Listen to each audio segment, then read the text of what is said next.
Car Vacuum Cleaner Market Report. According to Cognitive Market Research, the global car vacuum cleaner market size is $9,155.2 million in 2024 and will expand at a CAGR of 8.6% from 2024 to 2031.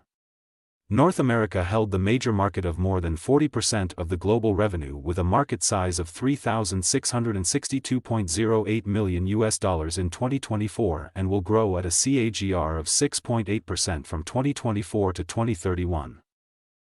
Europe held the market of more than 30% of the global revenue with a market size of $2,746.56 million in 2024 and will grow at a CAGR of 7.1% from 2024 to 2031.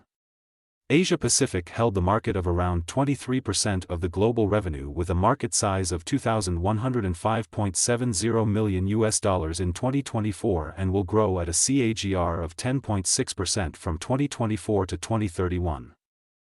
Latin America market of more than 5% of the global revenue with a market size of $457.76 million in 2024 and will grow at a CAGR of 8% from 2024 to 2031.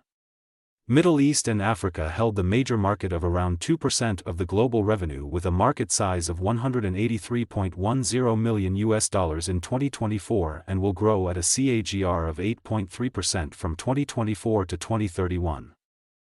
Access the free sample copy to know the market dynamics, competitor analysis, regional analysis, country analysis, segment analysis, market trends, technological trends, SWOT analysis, and more.